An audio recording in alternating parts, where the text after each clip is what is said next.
바리새인들은 아니었습니다. 바리새인들은 자기들처럼 믿어야 된다고 믿고 또 그렇게 주장하는 바들을 가르치는 자생적인 단체였다고 봐야 됩니다. 그들이 당대에 얼마나 많은 영향을 미치고 있었는지 모릅니다. 하지만 그들은요, 율법을 변질시키거나 버렸습니다. 자기들이 지키기 어려운 말씀들은 좀 지킬 만한 쪽으로 변질을 시켰고, 그럼에도 불구하고 지키기 어려운 쪽은 아예 바꿔버리거나 없애버리거나 하는 식이었습니다. 그래서 예수님은 그런 식으로 믿는 것은 믿음이 아니라고 하셨어요. 그런 식으로 믿는 것은 하나님을 믿는 것도 아니고 또 믿는 자들에게 그렇게 살아서는 안 된다라고 가르치기도 하셨고, 또 서기관들과 바리새인들에게 너희에게 화가 있을 것이라고 여러 번 경고하셨습니다. 그걸 믿음으로 알고 그런 식으로 가르치고 그렇게 하고 있는 그들에게 화가 있을 것이라고 경고하신 겁니다. 그러시면서 마태복음 5장 20절을 보시면 결정적으로 중요한 이런 말씀을 하십니다. 다 같이 보겠습니다. 너희 의가 서기관과 바리새인보다 더 낫지 못하면 결단코 천국에 들어가지 못하리라. 아멘. 서기관이나 바리새인처럼 살아서는 천국에 들어간다는 겁니까? 못 들어간다는 겁니까? 못 들어간다는 겁니다. 그런 식으로 믿는 것은 믿음이 아니고 그렇게 살아서는 천국에 들어가지 못한다고 한 겁니다. 그러므로 우리에게도 그런 믿음을 가져서는 안 된다고 말씀하신 거예요. 그럼 어떤 믿음을 가져야 되는가? 어떤 믿음이 참된 믿음이고 어떻게 사는 것이 믿음으로 사는 것인가? 를 가르치면서 6가지를 말씀하셨어요. 6가지. 그 6가지를 말씀하신데 대조 형식으로 하십니다. 서기관들과 우리의 믿음이 어떻게 다른지 대조해 보시는 거예요. 그 첫 번째가 살인하지 말라는 계명이었습니다. 두 번째는 간음하지 말라는 계명이고, 세 번째는 이혼에 관한 계명이에요. 네 번째가 맹세에 관한 계명이고, 다섯 번째가 오늘 상고해야 될 보복에 관한 계명입니다. 그리고 여섯 번째는 미움에 대한 계명이에요. 원수가 밉습니다. 그럼 원수들은 어떻게 돼야 되는가? 미움에 관한 계명이에요.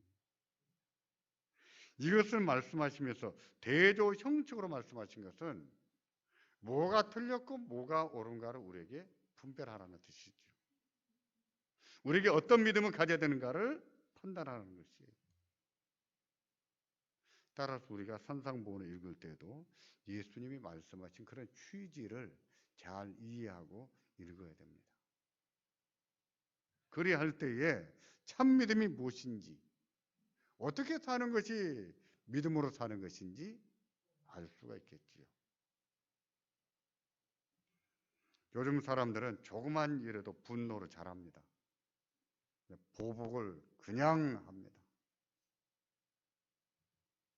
1년에 남편한테 목숨을 잃는 여자가 1년에 55건이 된다 그래요. 전 남편한테 죽는 경우가 1년에 55건이랍니다. 친척, 인척 따지면 더 많은 것이죠.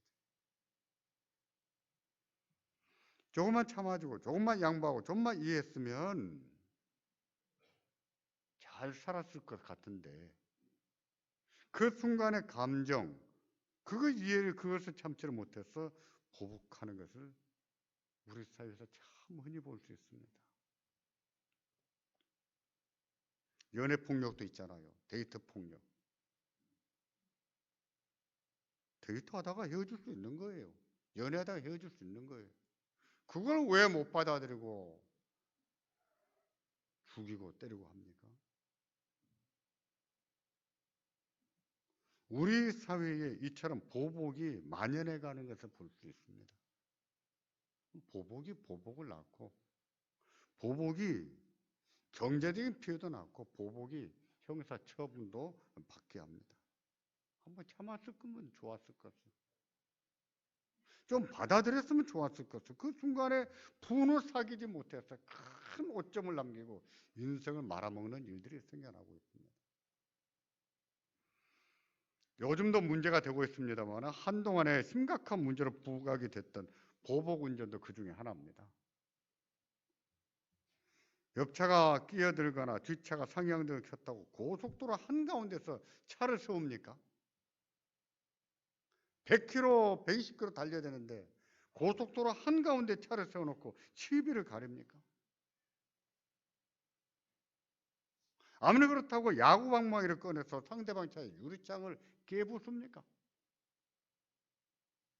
어떻게 대한민국에서 이런 일이 일어나는지 저는 이해가 안 갑니다. 이게 대한민국인가? 놀랍습니다.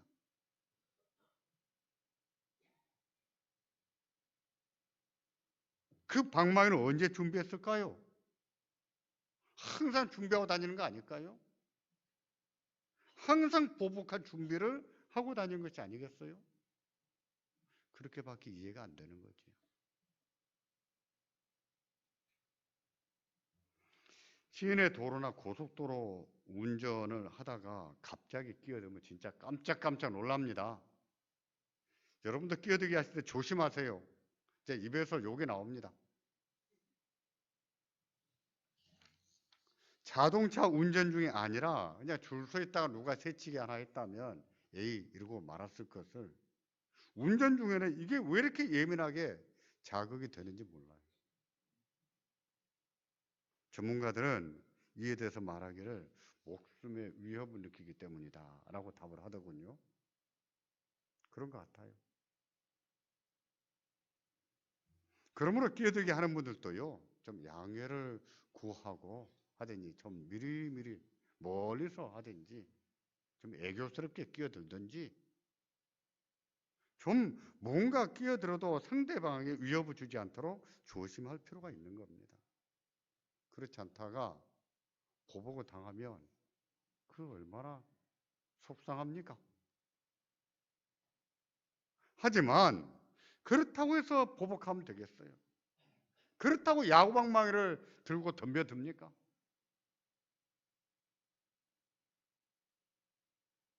서기관들과 바리새인들이 그렇게 가르쳤습니다. 억울한 일을 당했을 때는 반드시 보복해야 된다. 그래야 안 당한다. 여러분도 그렇게 생각하십니까? 그럴까요? 서기관과 바리새인들이 그렇게 가르친 거예요. 그게 오늘 본문 5장 38절입니다. 근데 이 말씀은 신명기 19장 21절을 인용한 거예요. 율법의 말씀을 인용해 가지고 가르친 겁니다. 또 눈은 눈으로 이는 이로 갚으라 했다는 것은 너희가 들었으나 누구로부터 들었습니까? 서기관과 바리새인들로부터. 이 말씀을 가지고 원수는 반드시 보복해야 된다 하고 듣고 배웠다는 것이죠. 이 말씀이 얼마나 유명한지 예수 믿지 않는 사람들도 눈에는 눈, 이에는 이다 는 말을 쓰고요. 영화를 보세요. 가끔 보면 보복의 영화를 보면 눈에는 눈, 이에는 이 이런 문구가 자막이 떠오릅니다. 예수 믿지 않는 사람들마저도 성경 말씀을 그와 같은 식으로 이용을 하는 것이죠. 이 말씀이 그런 뜻으로 주신 말씀일까요? 원수는 반드시 갚아야 된다 하는 뜻으로 눈에는 눈, 이에는 이라고 말씀하셨을까요? 그렇지 않습니다. 하나님께서 이 말씀을 율법으로 주신 것은 그런 뜻으로 주신 말씀이 아니에요. 이 말씀은 재판하는 위치에 있는 사람들에게 주신 말씀이에요. 왕이나 재판관이나 방백이나 사사들처럼 재판하는 위치에 있는 사람들에게 그들이 아무리 잘못했어도 그들이 아무리 미워도 그들이 범한 죄만큼만 벌을 줘야 된다는 뜻으로 말씀하신 거예요. 지나치게 벌을 주지 말라는 거예요. 가혹하게 주지 말라는 거예요. 잘못을 범한 것만큼만 벌을 줘야 된다는 뜻입니다. 이것을 범죄와 형벌 사이에 존재하는 비례의 원칙과 과잉 금지의 원칙이라고 합니다. 비례의 원칙과 과잉 금지 원칙이에요. 하나님께서 이것을 말씀하신 것은요, 죄인들을 보호하는 취지가 있습니다. 죄는 밉지만 그들의 영혼까지 미워하지 말라는 거지요. 눈에는 눈, 이에는 이 말씀에는 사랑이 담겨 있는 겁니다. 하나님의 사랑이 담겨 있는 거예요. 그런데 이 말씀의 근거에서 개인적으로 보복을 시킨 겁니다. 눈에는 눈이다, 이에는 이다, 보복해라 하고 가르쳤던 거예요.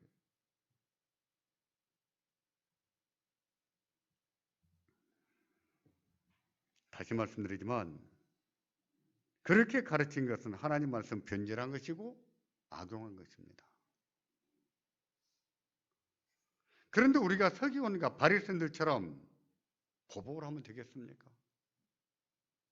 그게 믿음인 줄 알고 그렇게 행동하면 되겠어요? 그건 믿음이 아닙니다. 보복하고 사는 것은 믿음이 아니에요. 믿음으로 사는 것이 아니에요.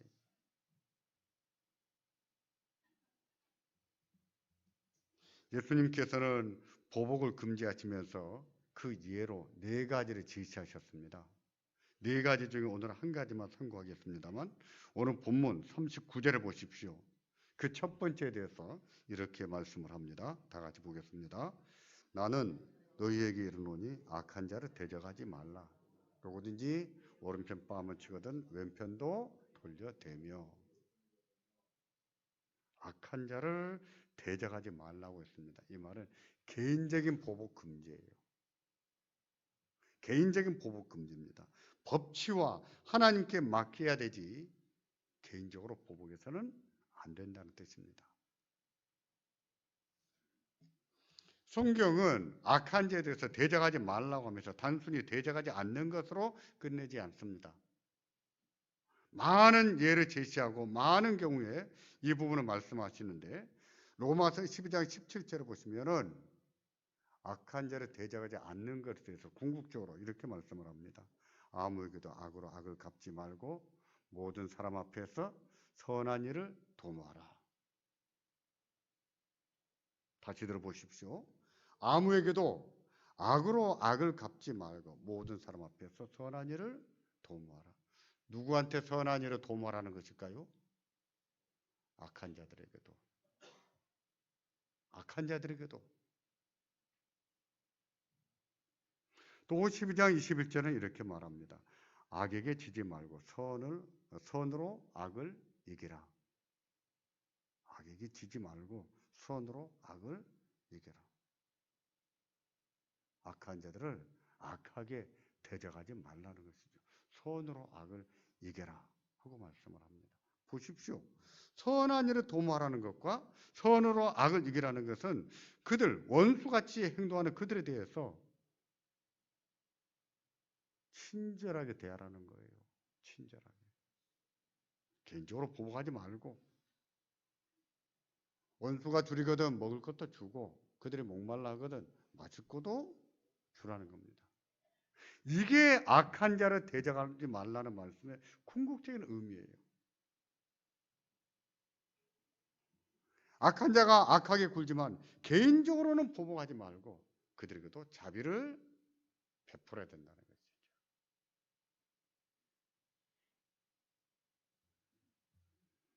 우리가 왜 그렇게 해야 됩니까? 그렇게 살아야 될 이유가 무엇입니까? 하나님이 살아계시기 때문입니다. 하나님이 살아계시기 때문이에요.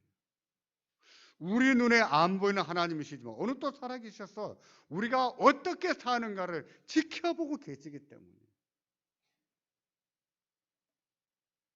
우리가 어떤 말을 하고 어떻게 행동하는지 지켜보셨다가 벌할 자들에게는 벌을 주시고 상을 줄 자에게는 상을 주시는 하나님이십니다. 그러므로 원수 갚는 것은 하나님께 맡기라고 하십니다. 원수 갚는 권한을 우리에게 주지 않으셨어요. 원수 갚는 권한은 전적으로 하나님께 있다고 그랬어요. 전적으로 하나님께 있습니다. 우리는 억울한데 억울한 것을 개인적으로 보복하는 권한을 우리에게 주지 않으셨단 말입니다. 어떤 것은 법에다가 맡기셨고 어떤 것은 하나님이 친히 심판하신다는 겁니다. 따라서 우리가 하나님을 믿는다면 악한 자를 대적해서는 안 됩니다. 개인적으로 보복해서는 안 되는 거예요. 법에 맡길 것은 법에 맡겨야 되고 하나님께 맡길 것은 하나님께 맡기고 사는 겁니다. 그게 믿음이에요. 그게 믿음입니다. 그렇게 사는 것이 믿음으로 사는 거예요. 그게 의롭게 사는 겁니다.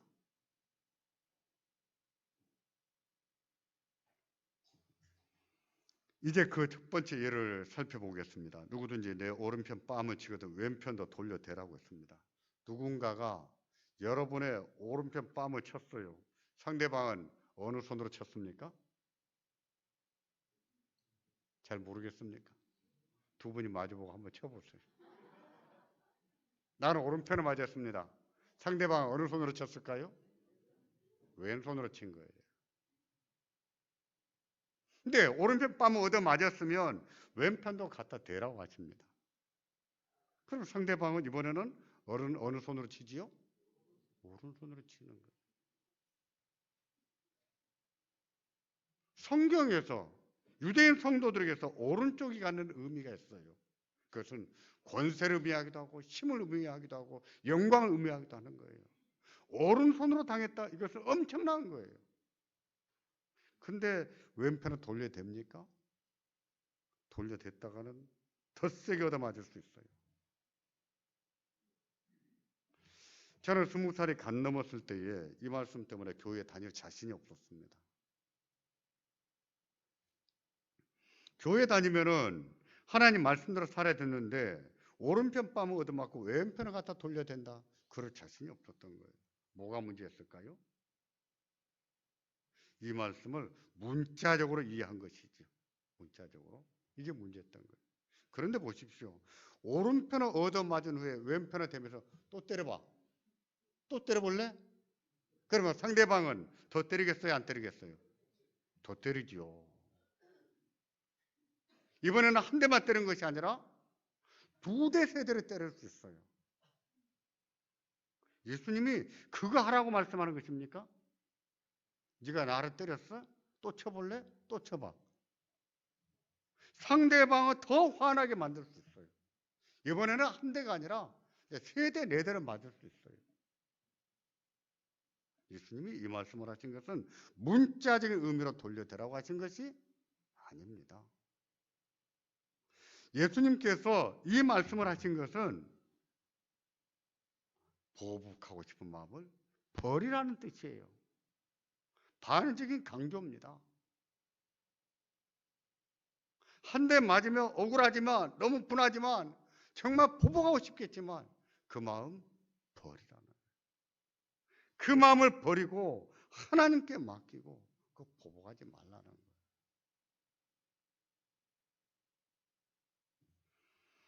사람은 머리나 뺨을 맞았을 때와 그리고 몸이나 팔을 맞았을 때와 느끼는 감성이 다릅니다.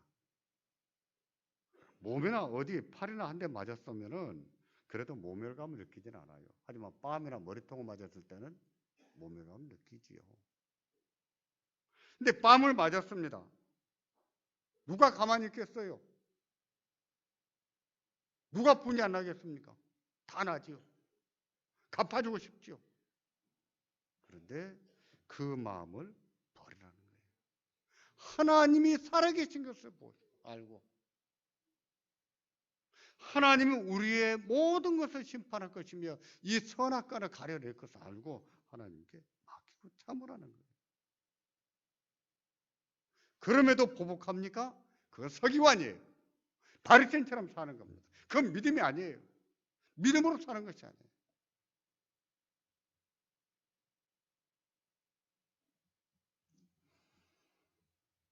우리가 보복의 마음을 버리기를 바랍니다. 억울할 때가 있고 분할 때가 있고 개인적으로 갚아주고 싶은 마음이 있을지라도 하나님을 생각하고 참을 수 있기를 바랍니다. 하나님이 살아계신 것을 믿으시기 바랍니다. 하나님을 믿고 맡길 줄 알기를 바랍니다. 지금은 억울하지만 그 억울함도 하나님이 풀어주실 때가 있어요. 하나님이 풀어주실 때가 있습니다.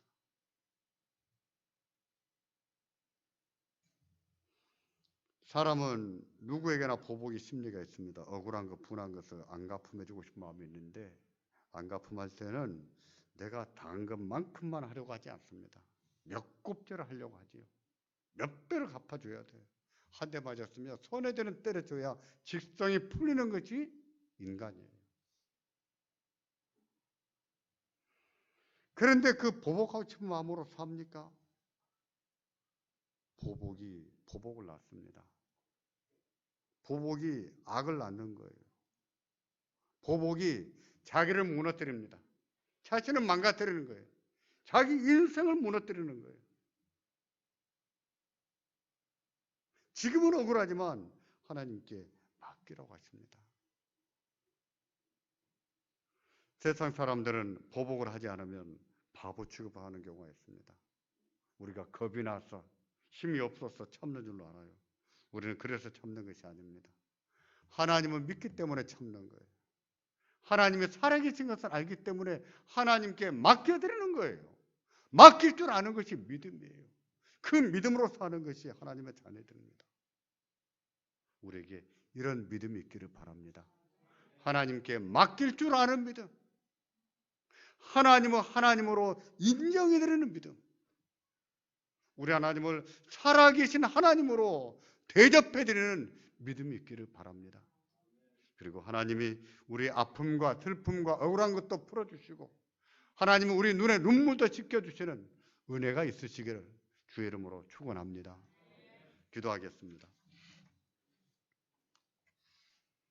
말씀을 생각하면서 기도하겠습니다. 기도하실 때에 하나님, 마음이 아플 때가 있고 속이 상할 때가 있고 정말 억울하고 분할 때가 있지만 우리의 감정들, 우리 기분대로 행동하지 않게 하시고 보복하지 않게 하시고 하나님을 생각하며 참고 맡겨드릴 줄 아는 믿음이 있기를 원합니다. 또 이제도 아픔을 겪고 사는 분들이 계시는데 주님, 그 아픔을 겪고 사는 분들 우리 하나님이 그들을 위로하시고 하나님 말씀 따라 살 수 있는 믿음과 용기와 은혜를 베풀어 주시기를 원합니다. 또 암과 투병하는 진영이를 긍휼하게 주시고 하나님의 능하신 능력으로 치료받기를 원하오니 주여 고쳐 주시옵소서. 또 아픔과 슬픔을 겪고 사는 영혼들도 하나님 앞에서 힘을 얻으며 위로를 받으며 용기를 가지고 살아갈 수 있도록 주님이 붙잡아 주시기를 기도하겠습니다. 전능하신 주님, 저희들을 도와주시기를 원합니다. 참으로 억울한